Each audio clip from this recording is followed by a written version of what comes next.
नमस्कार, मैं हूं मनोज। जुर्म की दुनिया में अपराध कितना भी संगीन क्यों ना हो, कानून का शिकंजा उसे अपनी गिरफ्त में लेकर सलाखों के पीछे पहुंचा ही देता है और इसके बाद शुरू होता है कानून का इंसाफ।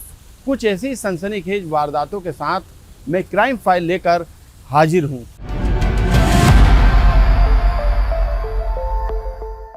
आज क्राइम फाइल के इस स्पेशल एपिसोड में हम बात बहुचर्चित ट्विशा शर्मा केस की करेंगे।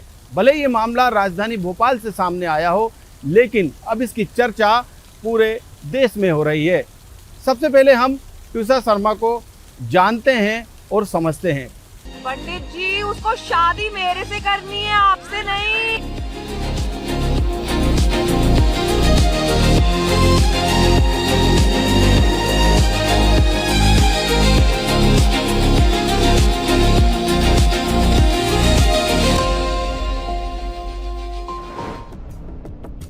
ये थी जिंदा दिल ट्विशा, जिसमें संवेदनाएं थी और सादगी भी, अनुशासन भी था और संस्कार भी।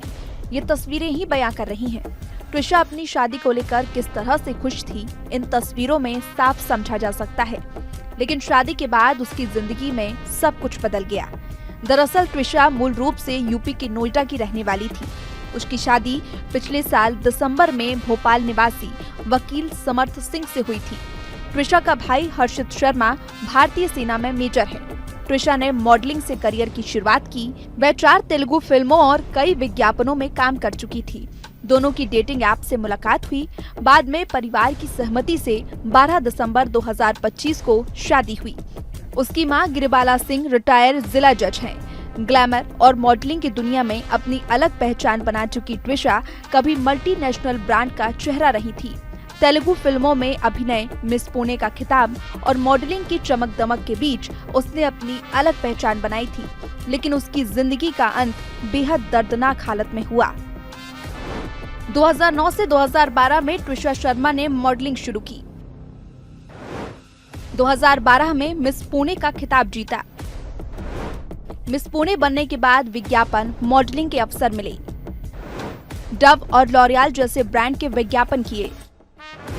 2014 से अप्रैल 2020 तक फ्लावर पॉट एंड फूड में मार्केटिंग मैनेजर रही। What are you going to do? This stuff. Of course, my parents. My room. Now to kick someone out of his room, you know.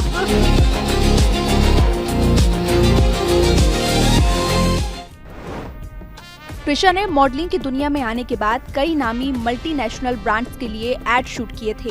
वह 2 तेलुगु फिल्म में भी प्रमुख भूमिका निभा चुकी थी। हालांकि अभिनय की दुनिया में अपेक्षित सफलता नहीं मिलने के बाद ट्विशा ने MBA किया और कॉर्पोरेट सेक्टर में एंट्री की।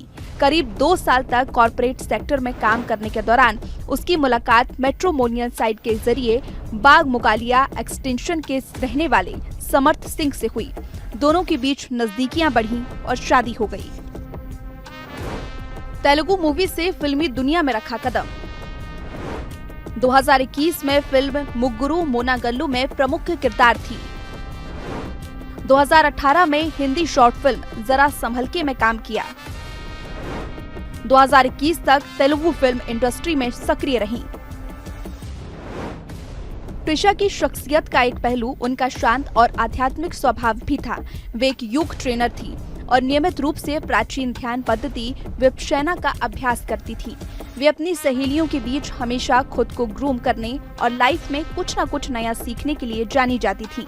लेकिन ऐसी शख्सियत का अंत ऐसा होगा किसी ने सोचा नहीं था। भोपाल से PSTV के लिए मनोज राठौर की रिपोर्ट।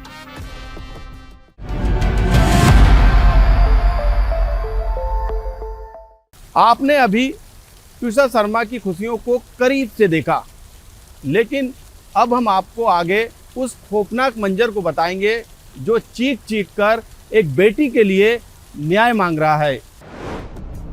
ट्विशा की जिंदगी के हर एक पहलू को आपने देखा। तस्वीरें इतनी खूबसूरत हैं कि यकीन नहीं होगा कि ट्विशा हमारे बीच नहीं है।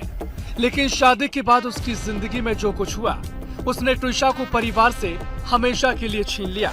ट्विशा भोपाल में अपने घर की छत पर गई, फिर कभी वापस नहीं आई। ट्विशा को आखिरी बार उन सीसीटीवी फुटेज में ही देखा जा सकता है। संदिग्ध परिस्थितियों में हुई मौत के मामले में सीसीटीवी फुटेज भी सामने आए। मौत से पहले वह घर की छत पर जाती दिखाई दी। कुछ देर बाद उसके शव को 3 लोग नीचे लाते दिखे। मां से फोन पर बात करते हुए वह छत पर गई थी। फुटेज में वह रात के समय अकेले सीढ़ियां चढ़कर छत पर जाती दिखाई दी।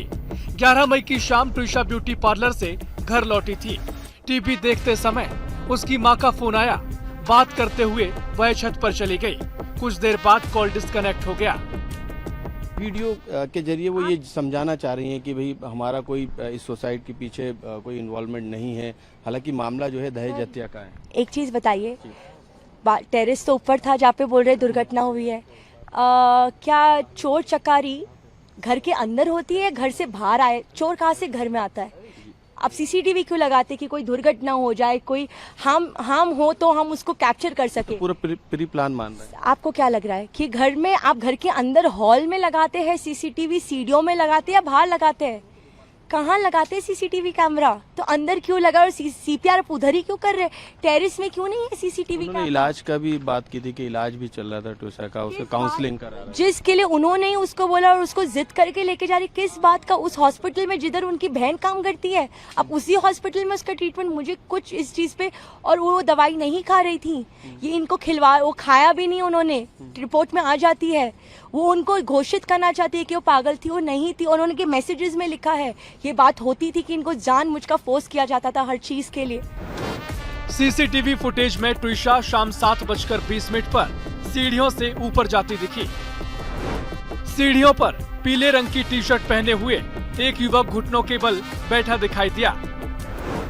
ट्विशा की सास गिरिबाला सिंह इन्हीं सीढ़ियों के बगल वाला गेट खोलकर जाती दिखी। गिरिबाला के बाद नीले रंग की शर्ट में एक युवक सीढ़ियों से ऊपर जाता दिखा। 3 युवक ट्विशा की बॉडी लेकर सीढ़ियों से नीचे उतरते दिखाई दिए। रात करीब 10:30 बजे ट्विशा के फांसी लगाने की बात कही जा रही है। परिवार ने सीसीटीवी फुटेज की टाइमिंग पर सवाल खड़े किए। गिरिबाला सिंह के घर के वायरल सीसीटीवी फुटेज पर भी सवाल खड़े किए गए। आरोप है कि ट्विशा जब छत पर जा रही है एकदम कूल नजर आ रही है। उसके हाथ में हेडफोन है। जहां फांसी लगाई वहां जिम है। वह एक्सरसाइज करने के इरादे से वहां तक गई। फुटेज में केवल उसे ऊपर जाते दिखाया गया। दूसरे फुटेज में समर्थ सीढ़ियों पर लिटाकर ट्विशा को सीपीआर देता दिखाई दे रहा है, जो महज एक दिखावा है। इतनी फिक्र थी तो बहन को पास के प्राइवेट अस्पताल क्यों नहीं लेकर गए? बीच में जो कुछ हुआ उसके फुटेज क्यों सामने नहीं लाए गए? 12 मई रात में ट्विशा शर्मा का शव घर में मिला। 13 मई सुबह एम्स भोपाल में पोस्टमार्टम किया। देर रात परिजन का कटारा थाने में हंगामा। 14 मई दोपहर में परिजन पुलिस कमिश्नर कार्यालय पहुंचे। देर रात पुलिस ने दहेज हत्या की एफआईआर की। 15 मई गिरिबाला सिंह को अग्रिम जमानत मिली। परिजन ने पोस्टमार्टम रिपोर्ट मानने से इनकार किया। 16 मई परिजन ने जांच दिल्ली पुलिस को सौंपने की मांग की। 17 मई परिजन ने सीएम हाउस के बाहर धरना दिया। 18 मई भोपाल कोर्ट ने समर्थ की अग्रिम जमानत खारिज कर दी और 20 मई समर्थ के खिलाफ लुकआउट नोटिस जारी किया गया। सीबीआई जांच के लिए सरकार ने आश्वासन दिया।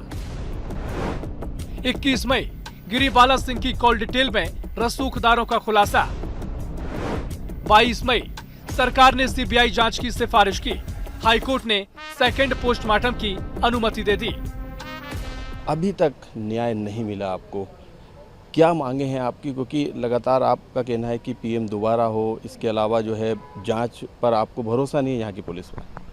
जी, मेरा सभी से निवेदन है, बॉडी डिकम्पोज हो रही है, इसको तुरंत संज्ञान लेते हुए इन्होंने जो है अप्रूव्ड ऑर्डर को कैंसिल कर दिया और उसको जुडिशरी में डाल दिया कि आप इससे अप्रूवल लें। ये सरासर दिखाता है कि कितना बड़ा इन्फ्लुएंस है, ये साक्ष्यों के साथ छेड़छाड़ की जा रही है।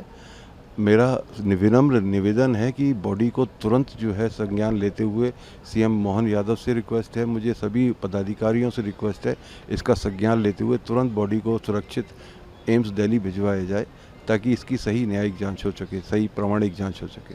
विक्टिम की फैमिली एक दूसरी जगह आकर के असुरक्षित माहौल में किस तरीके से सर्वाइव कर रही है। सर, न्याय कितना कठिन हो चुका है एक गरीब आदमी के लिए, एक मिडिल क्लास आदमी के लिए। ये आप देख रहे हैं सर, हम तड़फ रहे हैं। एक बेटी तो हमारी मरी है, पर हम ये यहाँ पर चिल्ला चिल्ला के पल पल तिल तिल मर रहे हैं सर। हमारी कोशिश है कि PM2 की जो जानी चाहिए बॉडी वो जाए और यहाँ से केस शिफ्ट हो एक स्वतंत्र जगह पर जहाँ पर इन्फ्लुएंस ना हो पाए केस। ट्विशा की आखिरी तस्वीर ने भी कई तरह के सवाल खड़े कर दिए हैं। समर्थ ने ट्विशा के शव को फांसी के फंदे से उतारा, ये दावा किया गया, लेकिन इस दावे पर ट्विशा के परिवार को भरोसा नहीं है।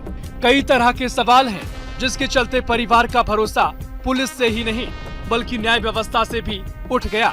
मनोज राठौर, BSTV, भोपाल।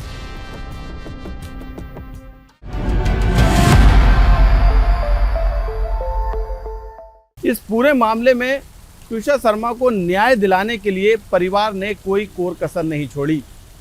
पुलिस कार्यालयों से लेकर कोर्ट के चक्कर काटे, लेकिन कहते हैं कि जब सिस्टम ही मिला हो तो न्याय की उम्मीद किससे की जाए। ट्विशा केस में लापरवाही, जांच पर उठे सवाल, एम्स की भूमिका पर भी संदेह, न्याय व्यवस्था पर भरोसा नहीं। ट्विशा केस में शुरू से आखिर तक लापरवाही देखने को मिली। FIR दर्ज में लेट लतीफी की गई, SIT बनाकर खाना पूर्ति कर दी गई और अग्रिम बिल देकर न्याय व्यवस्था पर भी सवाल उठने लगे। इतना ही नहीं, एम्स के सिस्टम पर भी सवाल खड़े किए गए। हर तरफ दबाव और सिस्टम की अनदेखी देखी गई। ट्विशा के परिजन जब सड़क पर उतरे और उनका साथ रिटायर्ड फौजियों ने दिया, इसके अलावा सोशल मीडिया पर भी जब न्याय की मांग उठने लगी, तब जाकर प्रशासन हरकत में आया और हर संभव मदद करने की बात कही। इस मामले में सबसे पहले पुलिस की लापरवाही की बात कर लेते हैं। पुलिस की 5 बड़ी चूक सामने आई, जिसके चलते मुख्य आरोपी समर्थ सिंह समय पर गिरफ्तार नहीं हो सका। पुलिस की कार्यप्रणाली पर सवाल उठे तो आरोपी की तलाश में 6 टीमें लगा दी गयी। जांच के लिए SIT गठित कर दी गई। लुकआउट नोटिस भी जारी किया गया, लेकिन ये सब परिवार के संघर्ष के बाद संभव हो सका। पुलिस ने आरोपी समर्थ सिंह पर घोषित इनाम राशि 10,000 से बढ़ाकर 30,000 रुपए कर दी। भोपाल एम्स की शॉर्ट पोस्टमार्टम रिपोर्ट घटना के 24 घंटे के भीतर पुलिस को मिल गई। रिपोर्ट में ट्विशा के शरीर पर चोटों के कई निशान होने का उल्लेख पाया गया। इसके बावजूद पुलिस समय रहते आरोपी तक नहीं पहुंच सकी। मल्टीपल चोटों के निशान के बावजूद FIR दर्ज में 36 घंटे का समय लगा। प्राइम सस्पेक्ट समर्थ सिंह को हिरासत में नहीं लिया। फांसी वाले बेल्ट को जांच अधिकारी एम्स लेकर नहीं पहुंचे। गिरिबाला सिंह की जमानत का विरोध नहीं किया। पीड़ित पक्ष को धमकी मिलने के बाद भी सुरक्षा नहीं दी। बॉडी के प्रिजर्व करने की कोई व्यवस्था नहीं की। पुलिस की थ्योरी है वो क्या समझ में आ रही है, क्या लापरवाही है, कोई कोर्ट में भी? सर, थ्योरी अभी दूर की बात है। बेसिक इन्वेस्टिगेशन जो इन्वेस्टिगेटिंग एजेंसी को सही से करनी थी उन्होंने नहीं करी, और उन्होंने, ये हम नहीं कह रहे, उन्हीं के इन्वेस्टिगेटिंग एजेंसी के ऑफिसर कह रहे हैं, कमिश्नर साहब कह रहे हैं कि IO से गलती हुई है, उसने लिगेचर नहीं दिया। पुलिस ने कोई ऐसा कारण नहीं बताया न्यायालय को कि क्यों डिले हुआ, क्या कारण थे। ऐसी कोई परिस्थिति नहीं बताई जो कहीं ना कहीं इस बात को दिखाती हैं कि पूरे इन्वेस्टिगेशन एक इन्फ्लुएंस में करा जा रहा है। चाहे एम्स हो, चाहे इन्वेस्टिगेटिंग एजेंसी हो, सब एक ऐसा रूपरेखा तैयार कर रहे हैं जिससे आरोपियों को हर संभव मदद। एम्स के बारे में क्या कहेंगे, उसकी कहाँ पे गलती है? सर, एम्स की गलती है कि मान लिया इन्वेस्टिगेटिंग एजेंसी ने आपको लिगेचर नहीं दिया, आपने भी नहीं मांगा, और आप प्रेशर बना रहे कि बॉडी डिके हो रही है, आप इसको जाके भैया जलाइए, क्रिमिनेट करिए। लेकिन अभी तक सबसे बड़ा सवाल है, मध्य प्रदेश की पुलिस क्या इतनी कॉम्पिटेंट नहीं है कि एक आरोपी को पकड़ सके? और इसके विपरीत एक आरोपी जिनको एंटिसिपेटरी बेल मिली, वो किस तरीके की बातें कर रहे हैं मीडिया में आके। वो बच्ची कैसी प्रताड़ित हुआ घर पे होती होगी, वो उनके वीडियो से देखा जा सकता है। आपने ट्विशा के वकील को सुना, अब उनके पिता को सुनवाते हैं, जो न्याय के रक्षक को भक्षक करार दे रहे हैं। आप देख रहे हैं प्रेस रिलीज आ गया कि एम्स ने लाचारी दिखा दी, बॉडी डिकम्पोज हो रही है, हमारे पास साधन नहीं है। हम यही तो चिल्ला रहे थे, हम यही चिल्ला रहे थे कि जानबूझ करके डिले किया जा रहा है प्रोसेस को, परमिशंस को, ताकि बॉडी डिकम्पोज हो जाए। ये उस अपने मकसद में कामयाब हो गए हैं, इसलिए तो ये रक्षक, जो न्याय के रक्षक हैं, वो भक्षक बन चुके हैं। पुलिस की लापरवाही शुरू से ही सामने आई। थाना प्रभारी सुनील दुबे भी पोस्टमार्टम के समय मोर्चरी पहुंचे, लेकिन दिनेश द्वारा फंदा न लाने की बात को नजरअंदाज किया गया। जब परिजन केस का स्टेटस जानने के लिए थाने में पहुंचे तो उनसे बदसलूकी किए जाने के आरोप लगे। प्रारंभिक कार्रवाई में चूक करने और परिजन से बदसलूकी के आरोपों की शिकायत के बाद भी इन पर कार्रवाई तय नहीं की गई। इसके अलावा एम्स की लापरवाही का भी खुलासा हुआ। परिवार ने आरोप लगाया कि एम्स प्रबंधन बॉडी को ले जाने के लिए दबाव बना रहा था। आरोप ये भी था कि वहां के डॉक्टर गिरिबाला सिंह के संपर्क में थे। एम्स प्रबंधन की ओर से हालांकि इन आरोपों पर कुछ नहीं कहा गया। वहीं न्याय व्यवस्था पर भी सवाल खड़े हो रहे हैं। परिवार का कहना है कोर्ट ने गिरिबाला सिंह को जमानत दे दी है, उनके बेटे की खारिज कर दी। इसी पर परिवार ने आपत्ति ली। एमपी के सिस्टम पर सवाल, ट्विशा के परिवार को नहीं भरोसा। न्याय के लिए दर दर भटका परिवार, पुलिस से लेकर कोर्ट के काटे चक्कर। परिवार ने नहीं मानी हार, बेटी को न्याय दिलाने संघर्ष जारी। पुलिस की सारी कमियां बताई गई जिसको पुलिस ने एक्सेप्ट किया। एक आयोग के खिलाफ कमिश्नर साहब ने इंक्वायरी का आदेश भी दिया है। तो सारे सबूतों को नष्ट करने की बात, देर से सबूत प्रस्तुत करने की बात ये पुलिस ने कबूल की है। ट्विशा की मौत की प्रारंभिक जांच एसआई दिनेश शर्मा ने की थी। जिस रात ट्विशा ने फांसी लगाई, सबसे पहले घटनास्थल का निरीक्षण दिनेश ने किया। फंदे की जब्ती भी इन्होंने ही बनाई, लेकिन समय पर सीसीटीवी फुटेज जब्त नहीं किए गए। पोस्टमार्टम के दौरान फांसी का फंदा लेकर एम्स नहीं पहुंचे। तब से लगातार पुलिस की जांच पर सवाल खड़े हो रहे हैं। मनोज राठौर, BSTV, भोपाल।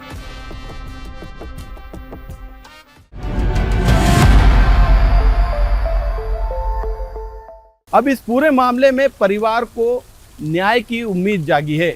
CBI जांच होगी, सेकंड PM होगा और ट्विशा के परिवार को न्याय भी मिलेगा।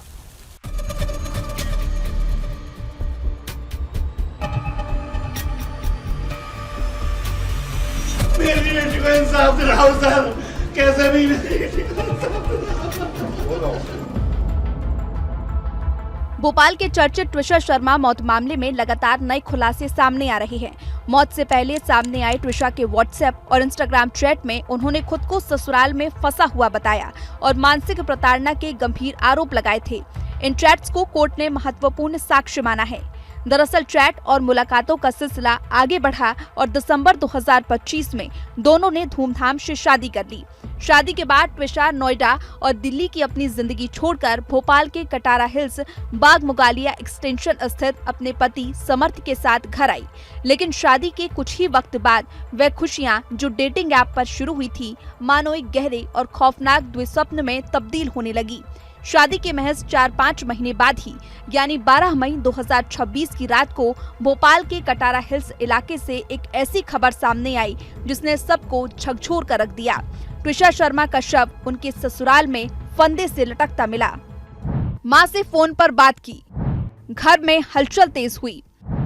परिवार को मिली मौत की खबर, प्रताड़ना का लगा आरोप, कुछ तो हुआ था। न्याय के इंतजार में परिवार। 17 अप्रैल 2026 को मौत से करीब 1 महीने पहले ट्विशा को अपनी गर्भावस्था की जानकारी मिली थी। वह पति समर्थ के साथ हजेला अस्पताल गई थी, जिसके मेडिकल रिकॉर्ड भी पुलिस के पास हैं। 12 मई की रात 10:05 पर ट्विशा ने अपनी मां को फोन किया। वह फोन पर रो रही थी। उन्होंने बताया कि ससुराल वाले उन्हें बहुत प्रताड़ित कर रहे हैं। अभी बातचीत चल ही रही थी कि अचानक कमरे में पति समर्थ आ गया और फोन कट गया। कुछ ही मिनटों बाद ससुराल पक्ष की ओर से ट्विशा के मायके वालों को फोन जाता है कि ट्विशा ने फंदे से लटककर जान दे दी। ट्विशा के मोबाइल से 23 चैट स्क्रीनशॉट मिले। चैट में ट्विशा ने सुनाई प्रताड़ना की कहानी, माता पिता और सहेलियों से की थी बातचीत। मानसिक प्रताड़ना से गुजर रही थी ट्विशा। ट्विशा की मौत के बाद जब पुलिस ने और उनके परिवार ने उनके डिजिटल फुटप्रिंट्स खंगाले तो जो सच सामने आया उसने रोंगटे खड़े कर दिए।